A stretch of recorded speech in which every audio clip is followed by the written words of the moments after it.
YouTube, what is good? Danny Mulligan here. If you've come to this video, you've probably found me on Instagram and seen videos like this, which over 30,000 people have saved. I have taught hundreds of people how to deadlift, all different strength sizes, goals, and I myself can deadlift 270 kilos at an 83 kg body weight, so I think I'm pretty validated to give you guys help.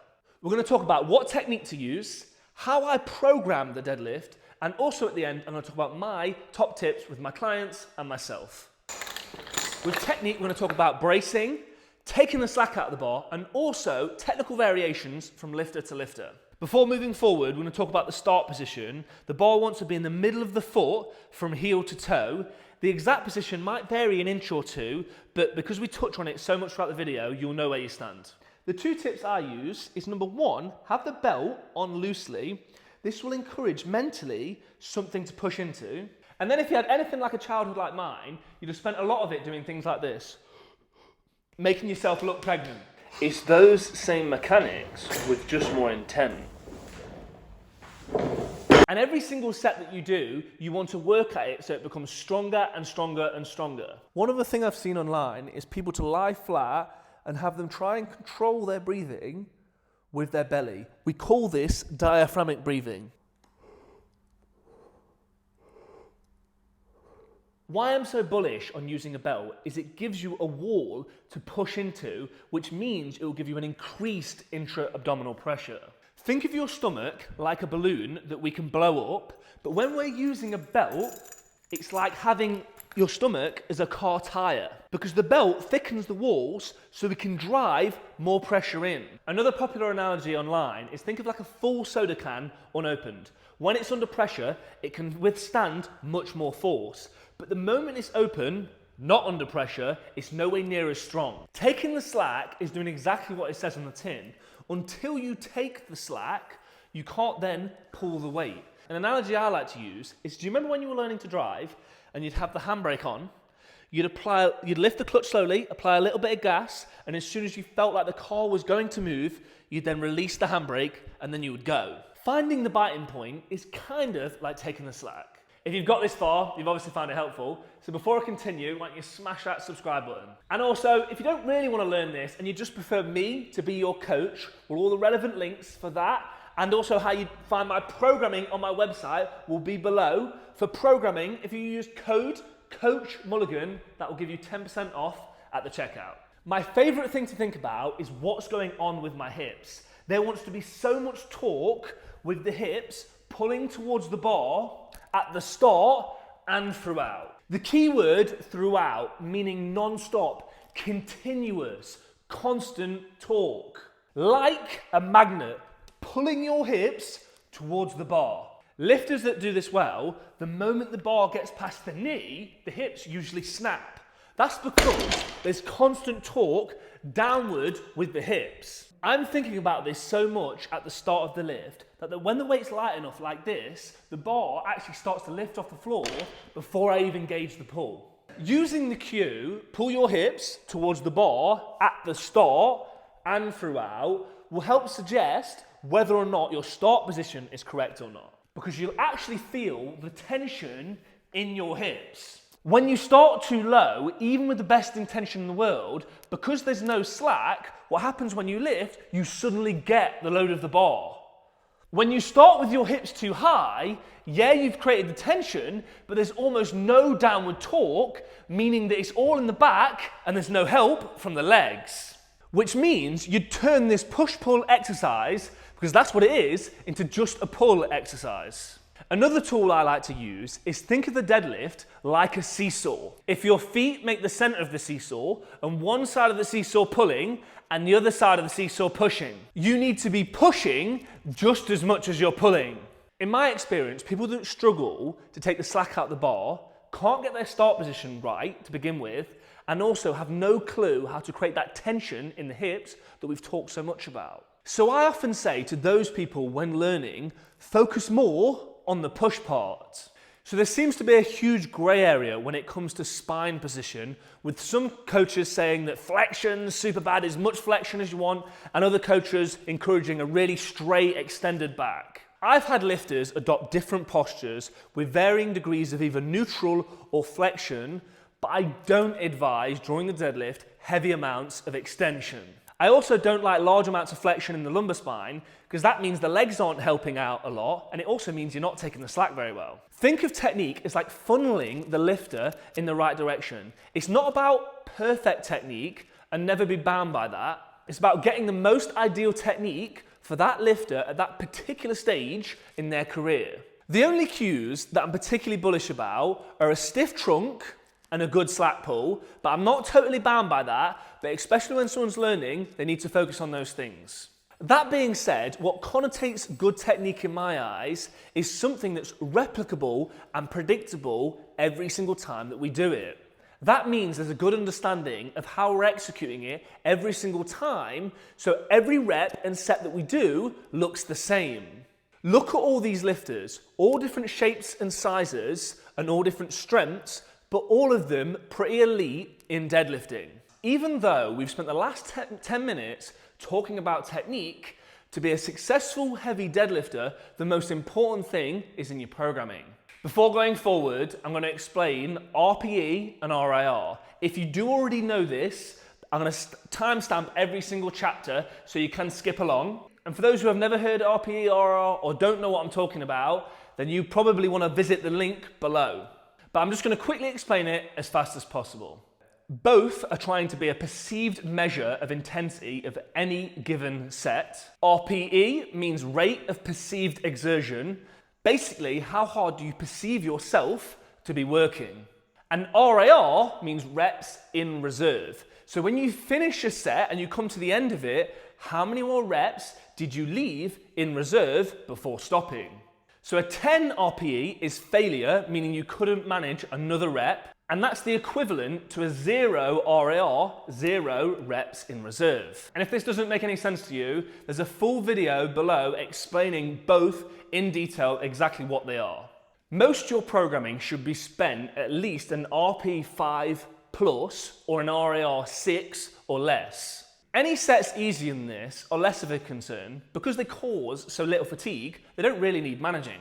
Any successful deadlifter does 2 deadlift sessions every 7 to 10 days. Now, just to be clear, my example, I do every 8 days, and I'd consider myself pretty advanced. One thing I didn't mention here is what governs your weekly schedule is really what you can stick to. So even if you are 6'6", exceptionally elite, super strong, but you can only do a 7-day week because of your lifestyle circumstances or work commitments, then it would just mean that you would have to monitor the intensity very well of each session. So you might need to consider reducing the volume and the intensity, the weight lifted within your sessions. Like if you feel the need to deadlift every 9 or 10 days, you better be at least lifting more than me, and I'm doing 270 kilos at 83 kg body weight. Now there's a chance I might be able to do 9 or 10 day weeks, but for the last 6 months, 8 days has been working very well, so I don't want to change it. But unless you're a really big guy, probably almost no females watching this need to be doing 10 days,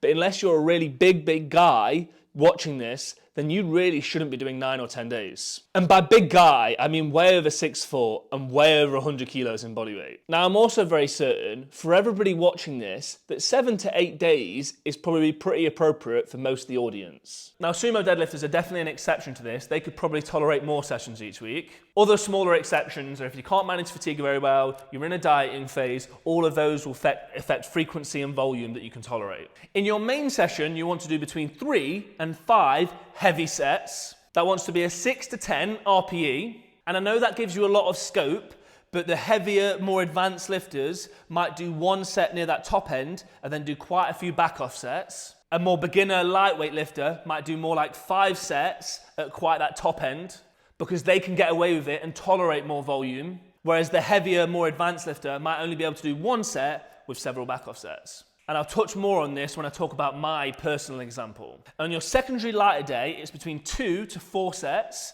Again, the smaller lightweight lifter might be more like 4 sets, and the heavier, big, stronger lifter might be more like 2 sets. In your lighter session, I would have no top sets. And I would stick to an RPE of 4 to 8 RPE. And again, that 8 RPE is more for that lighter weight lifter. That 4 RPE might be more to that heavier, stronger lifter. Now, there's obviously quite a range with everything I've given here, but if I give you my example, that gives you a really good feel of exactly how I'd program myself and someone similar to me. Now, almost everybody watching this would find this example helpful in their own training. In my main session, I work up to one very hard top set, an RPE of 8+. Now, if you watch a lot of my training, especially on Instagram, you're obviously 9s or 10 RPEs, because I really like to drive that intensity on that one very hard top set. But I say 8+, because at the start of the training block, it might look more like that. Then my next set is around an 8 RPE, then another back off set at a 6 to 7 RPE, then another back off set at a 5 to 6 RPE. But all of these are pretty heavy. Now, this is an example of my most recent training session. The very first set I worked up to 255 kilos for 5. And that was about, I would say, an RPE 9. Now, this is where it gets a little bit interesting, is because if that set is so hard, your perceived rate of exertion of the following sets might be higher than you'd like, at a given weight that you might think is usually less of an RPE. So then when I backed off, I did 242.5 for 5, and that was probably still about an RPE 9, even though I would have liked it to be an RPE 8, because that first set wiped me out, it made that second set harder. And then the second sets were probably exactly to plan. So I did about a 6 to 7 RPE at 235, I could have probably managed 3 or 4 more on that, and then 225, I could have definitely managed 5 more on that. But as you can see, all of those sets are pretty heavy, and none of those sets are easy. Now, in my secondary lighter day, I did 195 across the board, and all of those sets would have been about an RPE 5. And now it's important, if you look at that, an RPE 5, and you're thinking 195 can't have been, because he reckons that here, 225 was an RPE 5 or 6. But it's an RPE 5 of that session. Remember, a few days earlier, I did heavy deadlifts, so I'm still carrying the fatigue from deadlifts from that. And in this same lighter session, I also do very, very heavy squats before I do deadlifts. So my perceived rate of exertion would be higher at a lower weight. I usually plan on my secondary lighter day 65 to 80% of what I'm doing in my heavier session. Now that's quite a big percentage difference, and some of the lighter weight lifters might be able to do nearer 80% on their lighter day than on their heavier day. Pro tip, if your heavier session isn't improving, you're going wrong with some of the following. Your secondary session is either too heavy or too light, or not enough volume or too much volume. And your main deadlift session is either too frequent or not frequent enough. When we use this cut dry approach when things aren't working, what you can do is try adding a set or taking away a set of your secondary session, or increasing the weight or reducing the weight of your secondary session. And once you've done that, if that's still not worked and brought a positive response to your heavier session, then try spreading your sessions out over one more day, or reducing the sessions by one day. And the clue whether any of this is working is you'll get a positive response on your main session. Then, if you've explored all these options and it's still not working, then maybe you've made the progress you're gonna make on this program and now it's time for a change. Or you've run up so much fatigue from weeks and weeks of training that now it's time for a deload. Now, more information on that will be linked below because it's really a separate discussion, but I'll quickly touch on it. If you've made progress for a minimum of 3 weeks or more, and I'm really talking to the most elite lifters when I say that, and now that progress has stopped, then possibly it's time for a deload. Now, I can say this next bit with more certainty to almost everybody listening. If you've made progress every week for 8+ weeks, and now the progress has stopped, then it's almost certain that you need a deload or a change in program. Now, I know that leaves us quite a big gray area from 8 to 3 weeks, but as I said before, that's really scope for another video. Now, when you do a deload, you want to do between 50 to 70% of the volume within a normal week of training, and 60 to 80% of the weight lifted in a normal week of training. You want to do the same number of sessions in a normal week of training. I would do the same things within that session and do the same length of week, whether that's 7 to 10 days. Now, to finish off, here are my 2 pence that have helped me add 50 kilos to my deadlift in the last 12 months. But before I do that, this is just a reminder, for coaching and programming, all of that's linked below, and if you use code Coachmulligan at the checkout, you'll get 10% off all programs on my website. I will only program different variations in both sessions if there's a particular technical error of someone's deadlift. Otherwise, I prefer the same variation in both sessions. So as an example, if their lockout was poor, I might program rack pulls or block pulls in their secondary session. Now another pro tip here is if someone's having real technical difficulties, sometimes making their main session the thing where they're working on, so if their lockout is lagging, then using that as an opportunity to do block pulls or rack pulls is actually a better place to put it than in their secondary session. Because that main session is where they're going to be most overloading and improving that quality that they need to work on. The reason I'm so bullish on doing the same variation in both sessions is yes, you might change the program more frequent, but when you do that, you'll make more predictable progress faster. I'm very cutthroat with my programming decisions. Outside of illness, a lot of stress, significant undereating or significant undersleeping, I blame it all on the programming.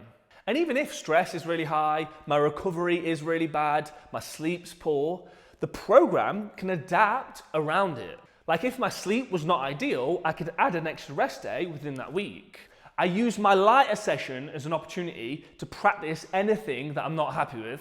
Usually for me, and almost anyone I work with, I try to get them to prioritize their leg drive during their lighter session. My intention, attitude, and focus remains the same, regardless whether the set's or light or not. I consider good technique to be technique that's very predictable.